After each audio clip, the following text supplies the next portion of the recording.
What's happening, everyone? I'm Kieran for WrestleIn.com, and I'm joined by a voice you would have heard plenty of on New Japan World. He is the brilliant ring announcer for New Japan Strong, Adnan Kureishy. Adnan, thanks for joining me for a drink at the inn. Thank you very much for having me here at the inn, Kieran. How are you doing on this lovely, lovely day? I'm great, as good as can be, all things considered. Good, good, good. I thought, you know, you are such a big New Japan fan. What was your first exposure to New Japan? What first got you into New Japan? You know, it's very possible I saw stuff in WCW, but I was too young to kind of remember the stuff that hit me. The stuff that really resonated and connected with me, that really got me looking at what New Japan was late 2005, early 2006, when I used to watch a ton of TNA. And it was when Tanahashi came over for those special matches that he had with AJ Styles and with Roderick Strong. And I was really like this guy seems pretty cool. And I remember like just always thinking like how dope Hiroshi Tanahashi was when I saw that. And I remember like just randomly seeing matches later of like matches he had. Like this is even before like AJ was in New Japan, when AJ went to New Japan a couple times and had a great singles match with Tana. And I have even that Global Impact DVD that's essentially Wrestle Kingdom 3, but just the matches that were between TNA and New Japan guys. And there's so many great matches on there that like you think about the opener of that one, like is like it's AJ Styles, Christian Cage, and Petey Williams versus Milano Collection AT, Minoru Tanaka, and Prince Devitt. And just like, it's crazy to think about like some of those matches that existed and happened. So it was like, so basically like my fandom in TNA led me into really discovering New Japan and really discovering how much I loved watching New Japan in particular. And it was kind of off to the races from there. And then like, it really took off too when New Japan World became a thing. And I subscribed to watch the match that everyone was talking about. I think it was in 2014, the Shinsuke Nakamura Kota Ibushi IWGP Intercontinental Championship match at Wrestle Kingdom, and what a phenomenal bout that was. And I was like, this is it. This is the place. This is the place to be in anywhere in wrestling in the world. It's a good little introduction with Tanahashi, really, isn't it? There's no better introduction to New Japan than Tanahashi himself. He's the ace for a reason, man. And he's also incredibly good looking. I wish to look half as good looking as Hiroshi Tanahashi in my life. So as you know, I was looking through your social media and saw, you know, you went to Strong Style Evolve tour as a fan a few years ago, rocking yes, sir. the t-shirt. And then now, you know, you're doing the ring announcing for Strong Style Evolve that's taking place at the moment on New Japan Strong. What was it like going from a fan going to an event like that to now ring announcing and introducing the same people you were buying a ticket to see just a few years ago? It's like the trippiest thing. I always go through and have these like full circle moments when I think about my wrestling career. Like that's one of the big ones for sure to think about. Like when when I realized the tour that was coming up was Strong Style Evolved, it hit me that I was all like, wow, like it was only just 3 short years ago I attended Strong Style Evolved at the Walter Pyramid, and now I'm the ring announcer for it. It's nothing short of like a dream come true to do the things that like that, because just like with Strong Style Evolved, the same with Super J Cup, because I was the ring announcer for Super J Cup 2020, and in 2019 that was the first show I helped out actually with New Japan as like backstage personnel, and I was super last minute in helping out with that too, which is also like a funny story where it's just like literally like I was contacted like the morning of to help out, and like it's a crazy story. I'll tell you that in a second. But yeah, there's the Strong Style Evolve thing is just, it's super dope to like think about like what this journey has been, because I started in wrestling maybe a few months before I went to that Strong Style Evolved. I made my like debut as a ring announcer in November of 2017, and then that Strong Style Evolved was March, and then 3 years after that March, this March that's airing right now on New Japan Strong is Strong Style Evolved, and I'm there. And I'm essentially the audience of one, which is kind of also a trip to think about, that like I get to see all these awesome matches that have happened on New Japan Strong, and I'm there, and I'm also a part of it this particular time. So that's all been really cool. Well, you've already mentioned it, and it was my next question actually, so it's a perfect segue. How did you first get involved with New Japan? So it is a perfect segue. You see, I read your notes actually. You didn't. I snuck into your house in England, and I went like, this right here. Here's what. So with me getting involved, like I knew some people who work backstage at the dojo and stuff like that. And then I even, it's funny because the New Japan Pro Wrestling of America referee Jeremy Marcus, he's actually one of the guys who trained me initially, actually at Santino Brothers too. So he was one of my trainers. So I don't think I asked Jeremy specifically, but I do remember asking some people at the dojo who I knew who worked with them, being like, hey, I'm just looking to help out or anything like that. Because one of the things I learned in pro wrestling is you gotta, you try to help out where you can, especially at the places you want to be. And New Japan was the place I always wanted to be, for sure. And I knew the Super J Cup was coming up, and so it was like I think it was Seattle, then it was like NorCal, then it was SoCal. And I live down here in SoCal, and I was asking what then they were going to be at the Walter Pyramid again. And I was like, hey, if you guys need help there, let me know, whatnot, stuff like that. And then like the Friday before, so it was on Sunday, the Friday beforehand, I asked, did you guys still need help? And then my contact was all like, no, we're good right now, but we'll definitely keep you in mind for the future. I'm like, okay. So I ended up buying a ticket because I did want to see Liger before he retired. So that's why I bought a ticket. So me and my friend ended up buying tickets to it. And then so it's like, cool. Then I wake up at like 10 or 11 on the Sunday because I'm lazy. And I didn't have anything to be. The show was like at whatever time. And I had an email from like 4 a.m. or something like that said, hey, are you still available to help? And can you be here at this time? And I went, oh! and then I was all like, and I emailed back and I'm like, hey, do you guys still need help? It's like, yeah, just be here whenever you can. I'm like, cool.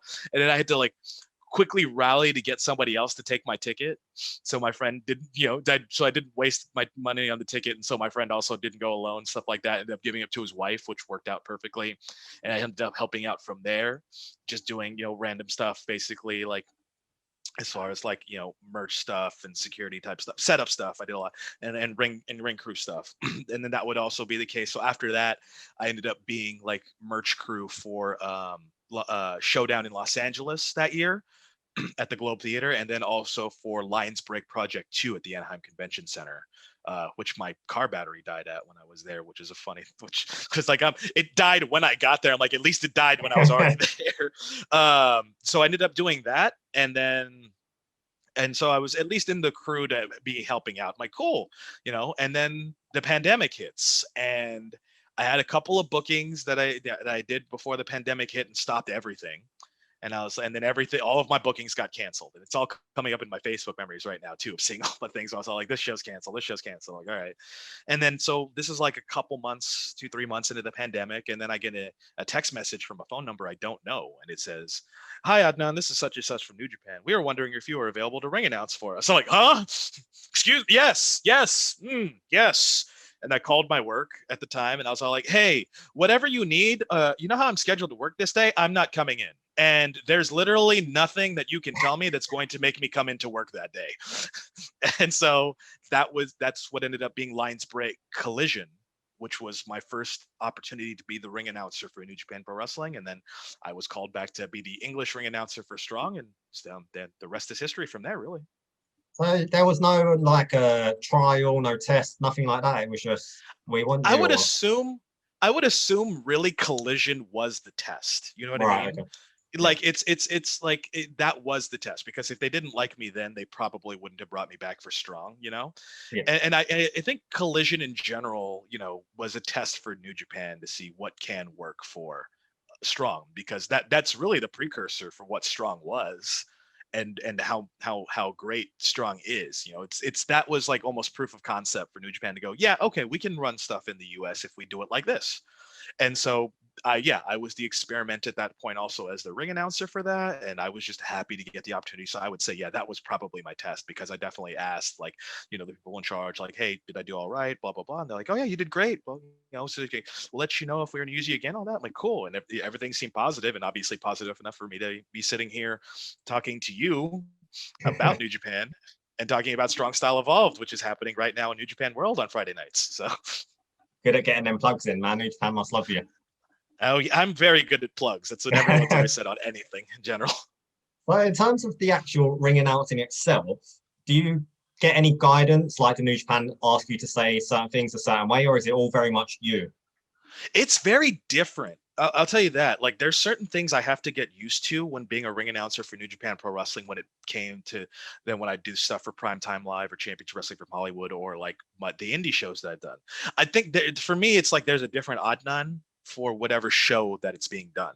So if you look at the work I did on Primetime Live or Championship Wrestling from Hollywood, that's American television. So there's a way I present it there. If you look at the work I do on indies, there's a way I present it there. If you look at the way I do it on New Japan, there's a way I present it there because it's very particular about how it's done in New Japan because there's a style to it. There's a precedent that's been set for, almost 49 years, right? Yeah, 49 years of New Japan Pro Wrestling. Because even when they do the English calls, it's very different. So I had to get used to, New Japan's the only place I do heights, for example. And then when I get the heights too, I have to do the converting to imperial because we don't use the metric system because we're lame.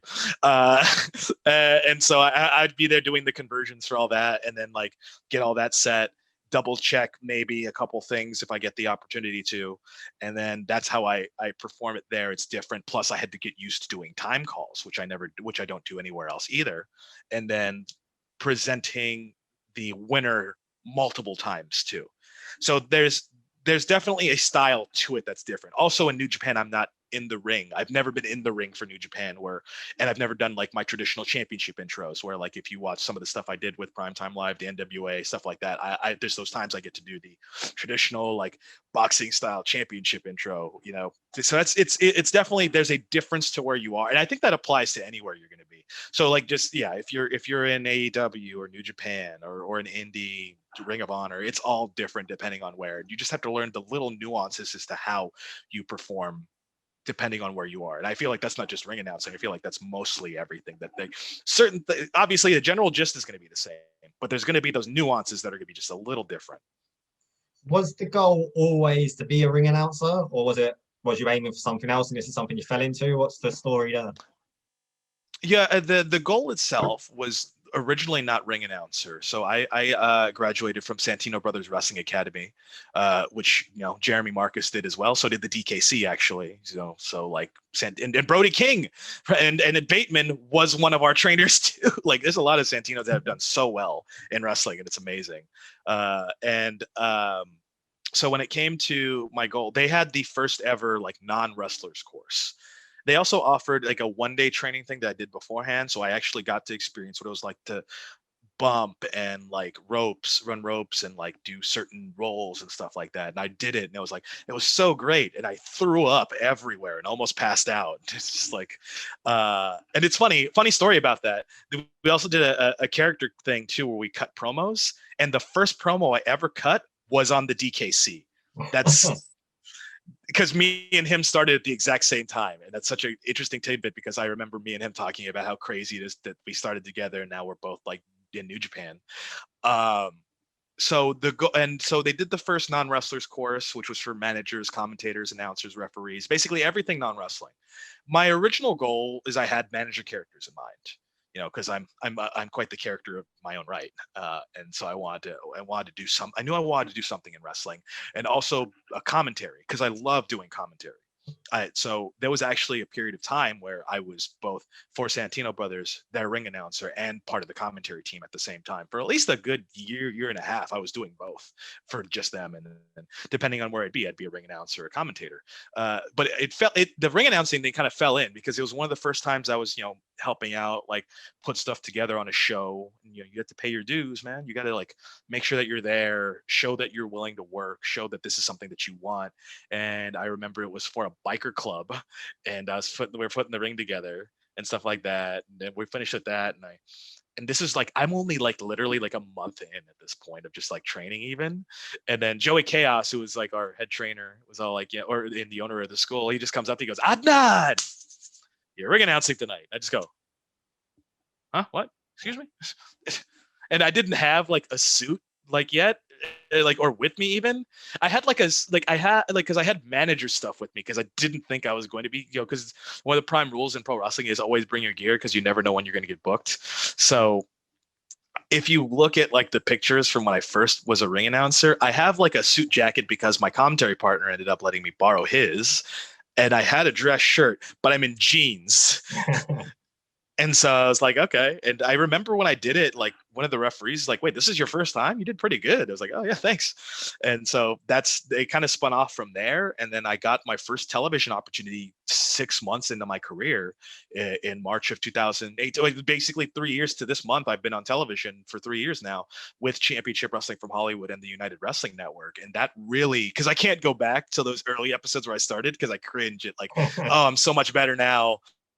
But that's really what honed my skills, I think, as a ring announcer, was doing it for television and getting an opportunity, like, and being thrust into. I just posted up too with Josephus passing away, because like within like a couple months of being on TV, I did the NWA World's Heavyweight Championship, and Josephus was in that match, and I was just like, I don't know how I went from like being such a huge TNA fan where the NWA title was their title for a while, and then I'm in the middle of the ring with Josephus, Crimson, and Nick Aldis, and like I haven't even been in the business a year, and I'm the ring announcer for an NWA World Heavyweight Championship match. That was like the trippiest thing. And then also you think about with New Japan, the connection too. I was thinking like Kojima and Tenzan, former NWA champions too, man. So it's like this ride just keeps getting wilder and wilder, and I always have to keep pinching myself, and somehow this is still real.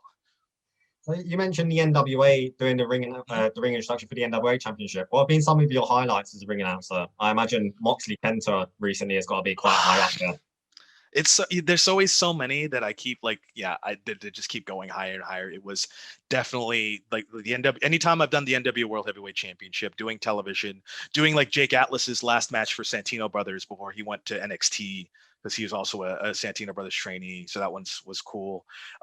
Then like just in general, when I got to New Japan, I did Impact also for 3 days too, which was a trip because we talked about like how I was a huge TNA fan. So I remember being a huge fan of like the X Division Championship. And that was when Jake Crist was X Division champion. And I'm doing Jake Crist and Rich Swann for the X Division title. And I'm like, how did this happen? It's just like, then like, it was like Sami Callihan and Rhino. And I'm like, oh dang. And then, yeah, when New Japan happened, I was like, that was one of those things. Like if I ever reached New Japan, I thought it would happen in like 10, 15 years, not in 3+. And I'm like, I don't know how that happened. And so definitely like Lions Break Collision was a dream come true. Then Strong happened, and I'm all like, dude, Rocky and like Jay White. And then, like you said, Moxley KENTA was huge to be part of that match. So like, it's so hard to place like I have so many highlights. I would say New Japan is at the top because that was always the goal I never thought I would reach. Like that's the prime reason. But like, it's not like, but like everything below it is only below it by like a centimeter, then like another centimeter, because it's like everything's been so amazing and awesome. But definitely like Moxley KENTA is huge, or like Jay White and Bullet Club and Kent, like just all these big names that I've been watching. I'm just the huge one would be like, say if like Tanahashi came over for Strong or something like that, that would be like or I get over to Japan, that would be like the dopest thing. But like, yeah, definitely all the stuff I've done on Strong, it's so hard to place the top, but probably Moxley KENTA has the biggest high profile because that's the match that everyone was talking about in the wrestling world. So that's probably at the top. Well, you've already made a start on my next question. I was going to ask, who do you hope you can introduce to a ring introduction for one day? So we've already got Tanahashi, obviously. Who else?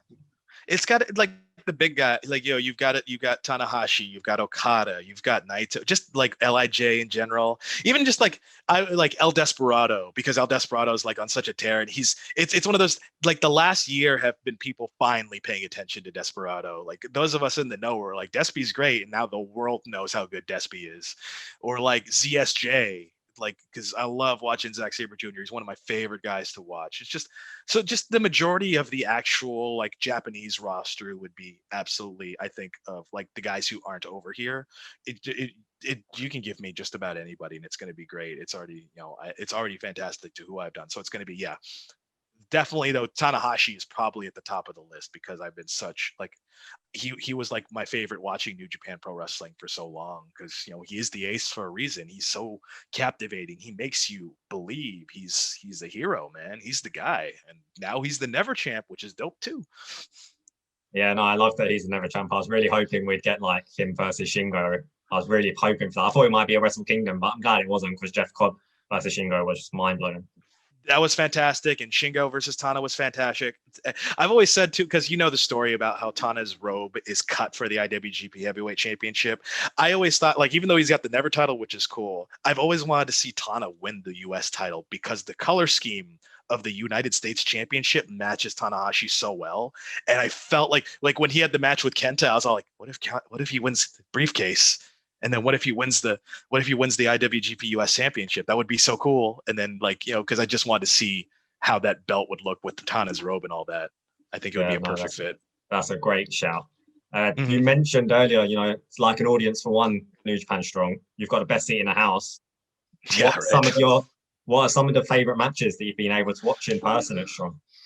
That's so the ones that come in mind were the one that I remember, you know, that the fans voted as match of the year last year for New Japan Strong, Fred Rosser and Filthy Tom Lawler, which was absolutely, I just remember, like, they are beating the ever loving snot out of each other. It's fantastic. And it's also, as Nick Bonanno, who refereed that match, said, the sweatiest match I've ever seen, because you just see clouds of sweat just going off. That one is up there for sure.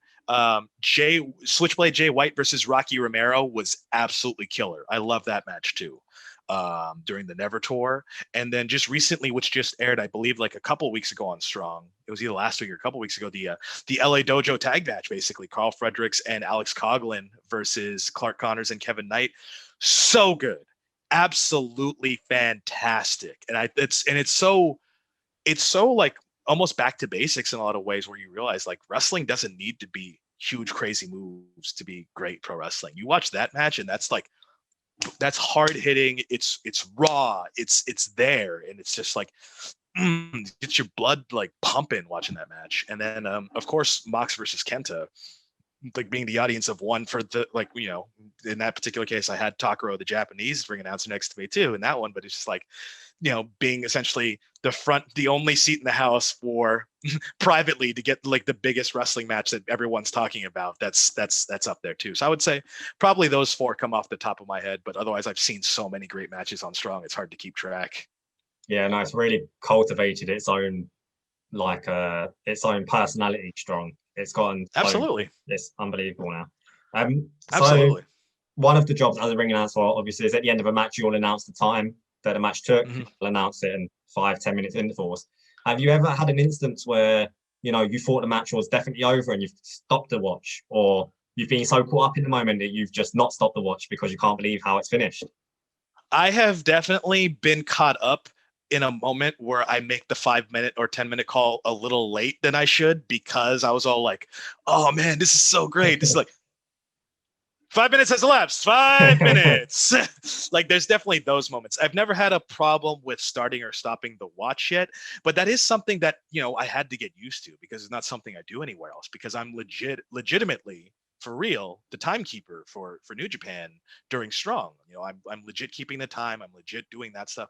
Having to keep track of also, like, what the time limit of a match is. So, like, when we did, like, the very first episode of Collision where Clark and Alex wrestled the draw, like, I was like, oh right, I gotta be 3 minutes remaining, 2 minutes remaining, or just being unaware, like, even that LA Dojo tag, they actually got to under 3 minutes left in the time before Carl ended up putting away Kevin in that match. So it's stuff like that. It's stuff that you have to get used to, because it's not stuff I'm used to doing. For sure, I got the hang of it eventually, but my brain is always thinking, like, okay, make sure at the time, be ready at the bell just in case, you know, like somebody goes down, like all that stuff. So it's definitely more of a thought process and a lot more responsibility being the ring announcer for New Japan than anywhere else, and that people might even realize, honestly. I mean, you can, like, just check out, like, the interviews that Abe-san did on NJPW1972.com. You realize he does so much, and same thing with me. I'm also doing the crew also and all that. Like, you know, it's a big part of what's being part of New Japan, you know? Yeah, no, that's why I got the idea of that question. Abe had said that he's forgotten to stop it in big moments sometimes. So, you know, I don't think I'm going to be blowing anyone's minds here when I say, you know, New Japan Strong is obviously filmed in advance. Is it difficult as a fan to keep the secrets, you know, knowing that Moxley is going to show up and attack Kenta, but that's not going to happen for a week or two yet to you guys, but I know that now. It's anytime there's anything filmed in advance that you know about, regardless of where it is. It's especially if you know about something big that's going to happen. It's always hard to keep secrets for sure. I would say though, like, yeah, in general, especially when you know it's something that people are going to want to see or people are going to talk about, it's such a weird feeling just being like, yeah, it's like you telling your friends like, yeah, that's going to be super cool. That if that ever happens, it'd be super cool. I'm just like, yeah, super cool. Yeah, it's just like, so it's definitely like hard to keep secrets sometimes, but like, I think it's worth it to, like, especially when news breaks about certain things, like for sure. Like, what was it? Oh, I think the craziest thing, it wasn't New Japan Strong, but I was actually when Jericho challenged Tanahashi at the Wrestle Kingdom, I'm actually one of the fake Tanahashis, and I'm actually one of the fake Chris Jerichos in that, and like the ones that are behind him, and then also with Tanahashi, and like, I'm like, he punches me in the face during this, and I remember watching World Tag League, waiting for this to happen, and it drops. I'm all like, yo, here's your boy on New Japan World. That was my first appearance on New Japan World, was getting punched out by Chris Jericho. And like, that was just like one of those things that I can't tell anybody. It's just like, and then it happens. I'm like, yo, it's me. I'm here. And just taking screenshots of just like Jericho's face right in my jaw. So good. So that's one of those things. I heard you talk about that in another interview. I was going to ask you about that later, but we haven't talked about it now. How did that come about? What was that experience like? That was another thing, because I was already helping out with merch and stuff like that, so they knew I was willing to help and stuff. So I got just a thing from a contact that said, hey, we're gonna film something. It's like, oh, can you be here at this time or this time? I'm just like, yeah, sure. And then the funniest thing about that too is I remember me and one of the other guys I was writing up with were talking about Chris Jericho, and we didn't know what this was for. And we were just having like, yeah, it's like, how good Jericho was or something like that. And then like we get there, and then Jericho is like, it's like we get there before everybody, and this wasn't filmed. This was filmed like somewhere that was like really like, where are we? It wasn't like, it wasn't like, it was really like quite the scene that we were at, where we're like, are we even in the right place? Like, what? And then like, people show up or whatnot, and it's like, okay, and we start helping them set up. It's like, yeah, okay, so Chris will be here any minute. And then Chris gets there, and like, oh, it's Chris Jericho. Is who you're saying is Chris. And then I just go up to the guy I was with. I'm just like, weird how we were just talking about Chris Jericho, and then there's Chris Jericho. So it was a trip though. It was just because I had no idea what we were doing until we were there. And then we shot it, and then it's just like, well, I can't wait for people to find out about this. It's just, because, but it was super cool, like, getting to be like talking about how much I love Tanahashi, and then dressing up like Tanahashi, and like, those great pictures of me with the Tanahashi towel, and like the long beautiful hair and stuff like that. It was so cool. And then like doing like the Chris Jericho makeup stuff also. And it's funny because like there's that part where like all of us laugh at the same time as Chris Jericho. I have such a distinctive laugh that my friends went like, even if you didn't tell me that you were in that video, I can tell you were in that video because nobody laughs like you do. Thanks. That's wild. Like, everyone was, what's Tanahashi gonna do at Wrestle Kingdom? That was the story. Nobody really thought Jericho, and then here you are, knowing, and you filmed it in advance, and it drops, and we all lose our minds. Bro, a friend of mine and I talked about for years, a dream match for us was Tanahashi versus Chris Jericho. No lie. And then I had that was happening, and I can't tell my friend like, hey, that match is actually going to happen. And like, unless something happens and somebody gets injured before Wrestle Kingdom, that match is actually going to happen. And then it happened, and it was fantastic. But it was so, like you said, about keeping secrets, that you can't, you shouldn't tell anybody about anything. It's like, damn, man, like, I knew about it, but I couldn't say anything. So the nature of the business, eh? For sure. So, back to New Japan Strong, it obviously started as like a reaction to the pandemic. People that were stuck in America, they couldn't get to Japan, and it kind of snowballed into what it is today. Do you think New Japan Strong is now here to stay once things clear up? I hope so. I don't see why not, because of the expansion. That's why New Japan Pro Wrestling of America exists. So I figure not only is it here to stay, this is I have no idea. I have no insider knowledge about what's going on with Strong and its future, say when the pandemic is over. My hope with New Japan Strong is that it becomes a show that we admit fans to and we tour or something a little bit. Like now, you have Raw, SmackDown, AEW, Dynamite, all of that. Guess what? New Japan Strong Friday nights. People come and come to see New Japan. We film New Japan in front of people. They get to see some of these fantastic matches that you're not going to see anywhere else. And now we just have an audience that get to experience it. Now it's just not just me and Takaro and Kevin Kelly and Alex Kozlov sitting at ringside. Now it's us and people, losing their minds for the incredible action that they're seeing and the incredible moments that we've had going and stuff like that. That I hope is the future for New Japan Strong. I definitely feel like it's healthy for the time being. It's just a matter of like once everybody's vaccinated or once it's safe to have some sort of capacity. My hope is that we open it up to people. No, yeah, I was actually going to ask that. Like, it'd be great for them to introduce fans one day, whether they go on tour or whatever, just to get that live audience for Strong. So I think it's very important, especially for the expansion, because New Japan was starting to hit the road way more in the US right before the pandemic hit. The new beginning of USA tours were hitting. Like they had Wrestle Dynasty unfortunately got postponed. And that's super bumming because I can't wait for New Japan to be back in Madison Square Garden because that's going to be huge again, Well, hopefully it's worked out for you and you can be involved in the MSG show, because that might not happen a year ago.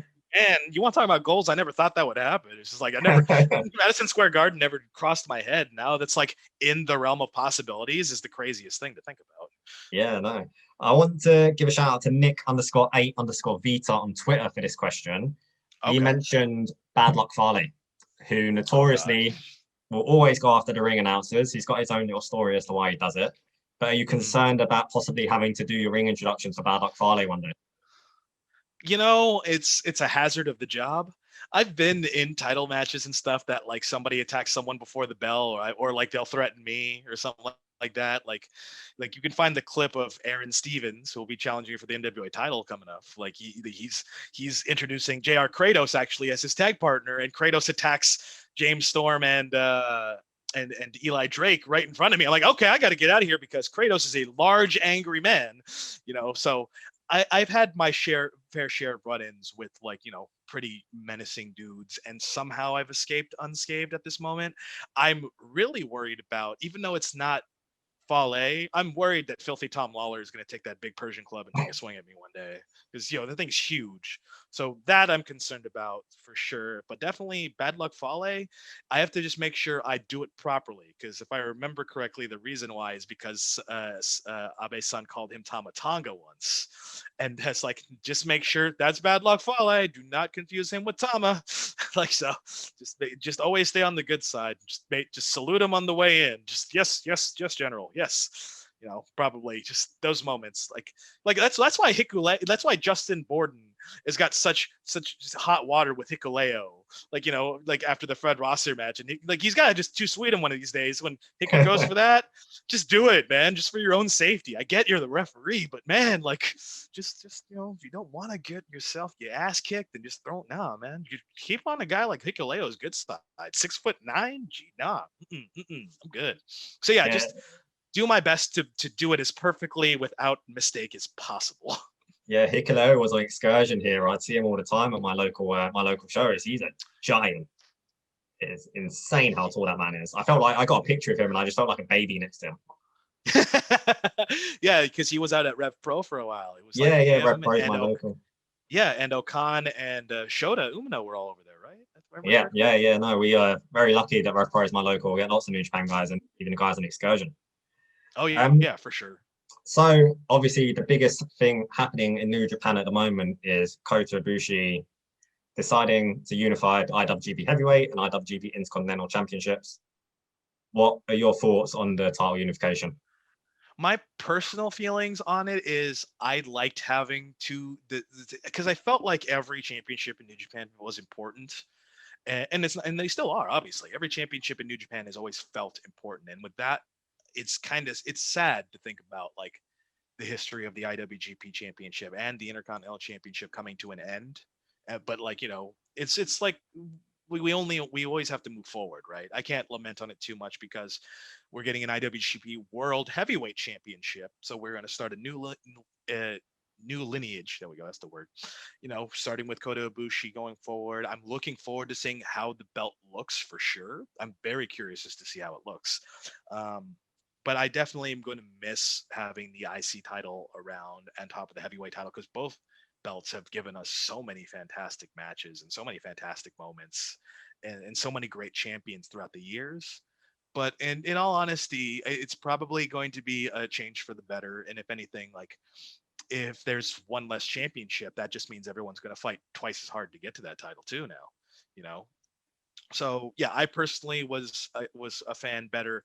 I was hoping that like which finally happened when Ibushi did defend the Intercontinental title against Naito when he was the double champion. I wanted to see kind of like a champion who, like, if you had Wrestle Kingdoms on both nights that you had, or like if you did Dominion on 2 nights, or what we were going to with Wrestle Grand Slam, you had like the guy who was he was Intercontinental and Heavyweight champ, but would defend one on one show and one on the other show as the mains or something like that. But you know, wrestling moves forward, so I'm excited to see this design. I'm excited to see what brand new incredible matches the new IWGP World Heavyweight Championship is going to bring us, and I'll pour one out for the IWGP Heavyweight and Intercontinental Championships belts, which I have an IWGP Intercontinental Championship pillow, so that's now it's like almost more of a collector's item when you think about it. Like, yeah, I've got a mini IWGP Heavyweight thing that I got for Christmas that I love as well. Yeah.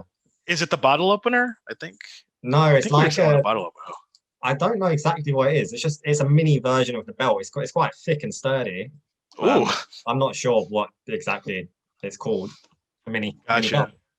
I felt like it. I thought there was a bottle opener on the Togon shop. I just can't remember because I was doing the merch for a little while. And I feel like I remember there being a I feel like I remember doing the bottle opener, and then also like I remember like the pens and stuff like that. There's so many great things on the Togon shop global that you can check out on NJPW1972.com. Anyway, is that it? Again, right.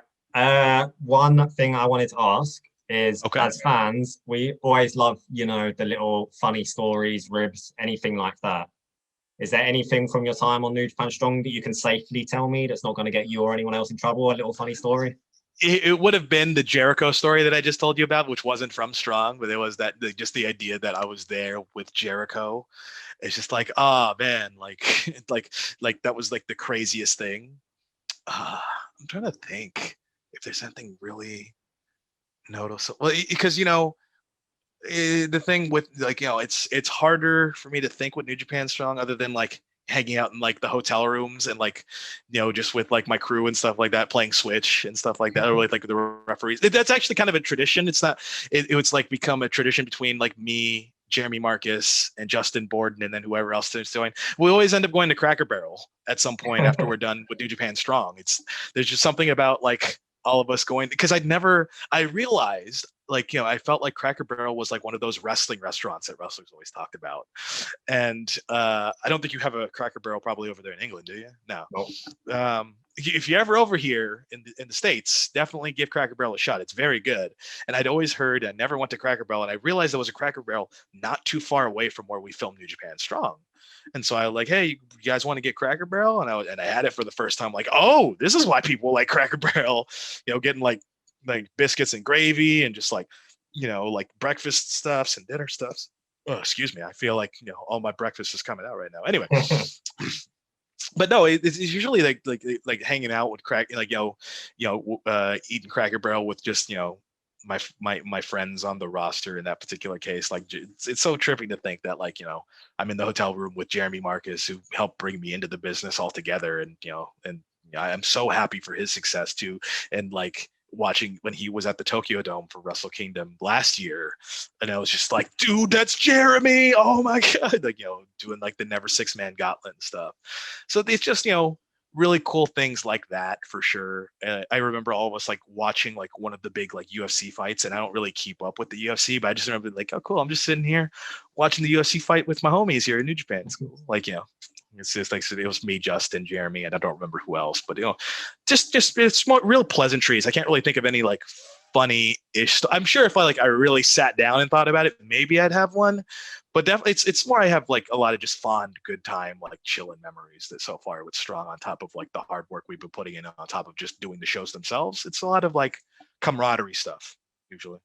No, that's awesome. Like you said, good few of you have come from the Santino brothers, and to all find yourselves at home with not only with New Japan and in New Japan Strong, it's just dream stuff.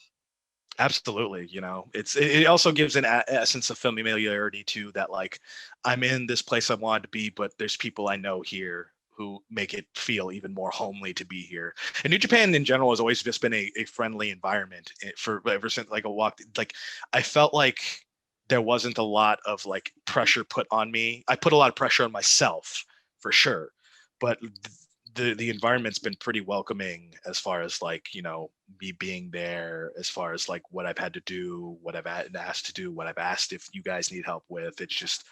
It's been such a really positive environment, so I've been really glad to be a part of it for sure. Oh man, that's awesome. So at the moment, the forbidden door is kicked wide open, whatever you want to call it. Juice Robinson, I'm not a fan of the forbidden door term myself. That's why the air quotes. Finn Juice are the current Impact Tag Team Champions. There's lots going on. What are your thoughts on the forbidden door just in general? Are you all for it? Do you want to see more of it? Absolutely. I think in general, it's good for wrestling in general as a whole when we see these matchups that we wanted to see, when companies work together, when you have these super cards, because I like to equate it for what we do with the Super J Cup. It also gets these guys like exposure from all these other promotions, either in Japan or in the US and stuff like that, like what we just did with GCW, Ring of Honor, and free agents and stuff like that, and Impact, which was also cool to see my boy Chris Bay, who I wasn't a Santino brother, but I worked a lot with him early in Hollywood before he got signed, and then being with him at the Super J Cup, another one of those moments like, hey, we're here together. Isn't this a crazy thing? But for sure, I think it's better for everybody when companies, find the ways to work together. Even when Liger showed up in NXT for that one match he had in WWE against Tyler Breeze, that was cool to finally see Liger at least one time in a WWE ring before he retired, because he's a guy who deserves the whole world to know, and the whole world does know who Jushin Thunder Liger is because he's the man. So as long as you're able to make it work and have a lot of really cool things that can happen. Like that was the whole philosophies behind the NWA title, which is why the NWA champion would show up too in New Japan and outside of places. I think I don't think it's something that should be overdone, because then you kind of dilute it. But when it makes sense, I think you can have like once, twice, a couple times a year, like you do these like super-ish cards where like you can have like 2, 3, 4 promotions come together and put on this amazing card of talent that you want to see. I think All In was a great example of doing something like that when All In was a thing a few years ago, of like what wrestling can be when everybody works together. In general, like as a human race, we should all be working together to help each other out. I don't think why shouldn't be any different in wrestling. As long as we can get so many cool matches out of it, and people want to see it, and it exposes people to other talents. Like I'm sure when Kenta showed up on Dynamite, people were like, well, what's going on Strong? And then when people show up in AEW and New Japan, they're like, oh, what's this guy going on? Or Ring of Honor and stuff like that too, because there's a lot of great things that Ring of Honor's been doing, like since they reopened up in the pandemic, as far as like their pure title tournament, and like guys like my friend Bateman and Brody King, like they're doing great things over there, and just like Impact's been killing it. So many places are killing it right now, and then when we kill it together, it blows the fans' minds. It's great for the fans. It's great for the fans. It's great for the business. I don't see why we shouldn't do more of it, honestly. Absolutely. Right. Are you ready for the serious questions now? Yes, I'm ready. Let me get my serious hat. Okay, I'm good. So, I know you are a big video game fan. Yes, sir. Might be a bit of an understatement. But I'm wearing my Yakuza jacket. So there you go. That's everything you need to know. But yeah, exactly.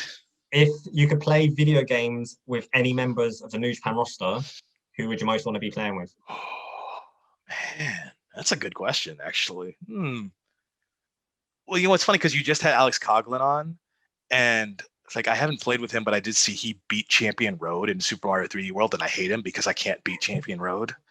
It's so hard. Oh man, who do I want to play games with? Rocky would be good if I played with Rocky. Oh, yeah, actually, Okada seems like a really interesting guy I'd want to play actually video games with, honestly. Because I think about like when he did like the Okada crew stuff, and I just feel like or like when he was like yelling Scooby Doo on the cross bodies and stuff like that. I just feel like he'd be one of those like those guys that you have on your team that would just start attacking you, but you're like, "What are you doing?" And you're like, "Oh, I don't know. It's sorry." And he would be doing it completely on purpose. He knew everything. I don't know why Okada seems like he'd be interesting. Actually, no. Minoru Suzuki. Minoru Suzuki would be a weird one too, just because I feel like I would throw the loss just so he wouldn't beat the ever-loving crap out of me, because he's the scariest man in pro wrestling. Minoru Suzuki would be fun and interesting. I'm also just thinking back to when Liger, Taguchi, and Kushida were all playing Tekken when Tekken 7, when they were promoting all the New Japan stuff in Tekken 7. Yeah. That would be fun to play against like Taguchi too. Or Yano. Put it in stream on Yano's YouTube channel, me versus Yano, and then like I'd be starting to win, and then he just like actually low blow me in real life, and then I drop the controller, and it's like, so that'd be a lot of fun. I think there's so many like fun members of the roster. I think that would be good with. So like Okada, Yano, Suzuki, and Taguchi probably would be like the guys I want to like play like Smash Brothers with and see what happens. Got a very weird picture in my head now of Suzuki sat in front of a game console with a controller in his hand. It's just something I never imagined before. Just that angry, like, I can't do it because it's so Suzuki, but just that angry look on his face while he's doing it, just like, I'd rather be hitting people like in real life than this, you know? Yeah, just start bashing you with a controller. For sure, right? What video game characters do you think would make a great addition to New Japan Strong? They'd have to mostly be fighting game characters, I feel. Actually, yeah, like Zangief from Street Fighter. Like he's a wrestler, or like I'm trying to think who else would be really good. Like Zangief would be pretty dope. I think Bowser would be a guy you would get into Suzuki-gun, just like have this giant turtle, this dragon turtle man in Suzuki-gun showing up, or like I just played No More Heroes. Like I played No More Heroes 1 and 2 recently, so Travis Touchdown is a guy who I would say like I'd put him in like Los Ingobernables de Japón, because he's that kind of like laid back kind of character. Actually, Sonic the Hedgehog would also be pretty good, I think, in Los Ingobernables de Japón. I'm trying to like tie now characters to factions. Like Waluigi, let's put him in like Team Filthy, for example, or something like that. like man, there's so many great. Oh well, it's funny because I've been playing through the Yakuza games, and there's New Japan guys in Yakuza 6. So Kiryu does fight so I'm like, Kiryu though, he would probably he might be in Suzuki-gun also, but maybe he'd be in Chaos. Actually, he's kind of more a part of Gold, so I'd almost put him in either the Hontai or I'd put him with Chaos, one or the other. Who are we throwing in Bullet Club? In Bullet Club? Oh man. Because I was thinking where Majima would go. I don't know if Majima would go in Bullet Club. Who would go in Bullet Club?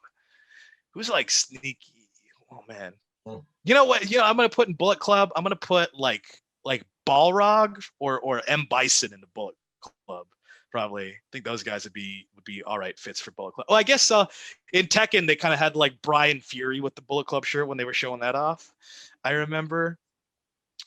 King also from Tekken would go into Suzuki-gun because Minoru Suzuki did the motion capture for King way back in the day.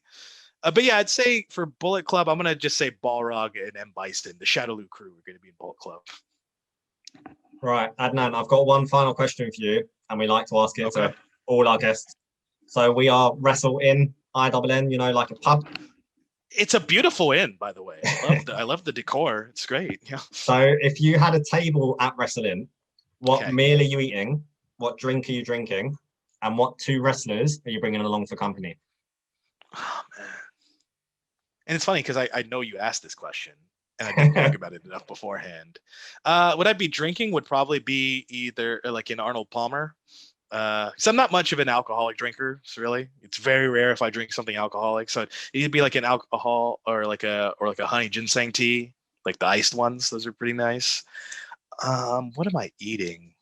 I'm eating like probably it's just keeping it simple. I'm eating like an awesome chicken sandwich. I've been such on a kick of just like great Nashville chicken sandwiches, like stuff like that. So like Howlin' Ray's was a place I went to in Los Angeles, like right before the pandemic hit. And it was such a great chicken sandwich. And I only went the one time. And so I'd have a Howlin' Ray's chicken sandwich again, spicy.